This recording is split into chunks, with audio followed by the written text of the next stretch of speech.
বিশ্ব ইজতেমার প্রথম পর্বে টঙ্গীর তুরাগ তীরে লাখো মুসল্লির ঢল। ফজরের পর থেকে চলছে বয়ান, নিরাপত্তার চাদরে ঢাকা গোটা ময়দান। এই মুহূর্তে টঙ্গীর ইজতেমা ময়দানে আছেন সহকর্মী তোহা খান তামিম। বিস্তারিত জানতে সরাসরি যাচ্ছি তার কাছে। সকাল থেকে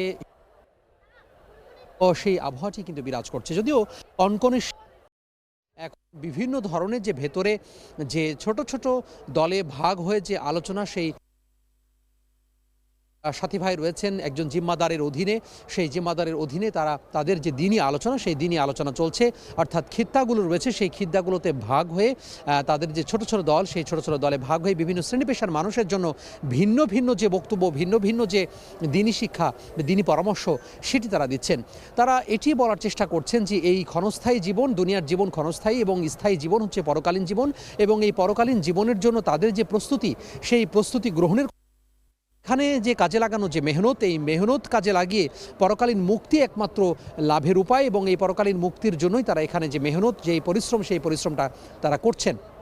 এবং এখান থেকে এই যে ইজতেমার 58তম বিশ্ব ইজতেমার যে প্রথম পর্বের যে প্রথম ধাপ, সেই প্রথম ধাপে তারা এখানে 41টি জেলা এবং ঢাকার একাংশ এখানে অংশগ্রহণ করছে। যারা অংশগ্রহণ করেছেন তারা আসলে এখান থেকে যে শিক্ষা নেবেন, সেই শিক্ষা নিয়ে তারা যে চিল্লা, সেই চিল্লা তারা দেবেন। অর্থাৎ 3 দিনের, সর্বনিম্ন 3 দিনের চিল্লা হয়ে থাকে, এবং সেই চিল্লাই বিভিন্ন মেয়াদে হয়ে থাকে, এবং সেই চিল্লাতে তারা যাবেন এবং সেই দিনই সফরে গিয়ে তারা এখান থেকে যে শিক্ষা গ্রহণ করেছেন, সেই শিক্ষা তারা সমাজে প্রভাব ফেলবেন, সমাজের মানুষকে বোঝাবেন যে দিনী শিক্ষার যে গুরুত্ব, সেই গুরুত্ব তারা বোঝাবেন।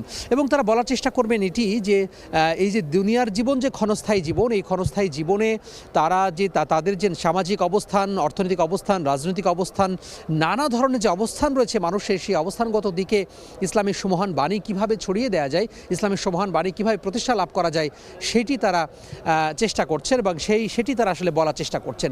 তো একটি কথা বলে রাখি, সেটি হচ্ছে যে এখন ইজতেমার ময়দানের ভেতরে ছোট ছোট দলে ভাগ হয়ে যে আলোচনা, সেই আলোচনা চলছে। পাশাপাশি নানা ধরনের যে জিম্মাদার রয়েছে, সেই জিম্মাদারের অধীনে যারা যেই সাথী ভাইরা রয়েছেন তাবলিগ জামাতের, সেই সাথী ভাইরা তাদের যেই মূল যে দীক্ষা, সেই মূল দীক্ষা নিচ্ছেন, এবং এই দীক্ষা নিয়েই তারা তাদের সামনের যে জীবন, সেই জীবন বেগবান করবেন, এবং তাদের যে ব্যক্তি জীবন, পারিবারিক জীবন তথা রাষ্ট্রের যেই উন্নতি সাধন, সেই উন্নতি সাধনে তারা চেষ্টা। সব মিলিয়ে বলা যায় যে এখন বেশ বাতাস বইছে, এবং এই কনকনে শীতের মধ্যেও, শীত উপেক্ষা করেও কিন্তু এখানে যারা অংশগ্রহণ করেছেন তারা তাদের যে কার্যক্রম, সেই কার্যক্রম চালিয়ে নিচ্ছেন। আর কিছুক্ষণ পরেই জুমার নামাজ পর্যন্ত এই যে ভেতরে যে বয়ান, সে বয়ান চলবে, এবং জুমার নামাজের পরে আবারও কিন্তু বয়ান শুরু। সরাসরি যুক্ত ছিলাম ইজতেমা ময়দানে।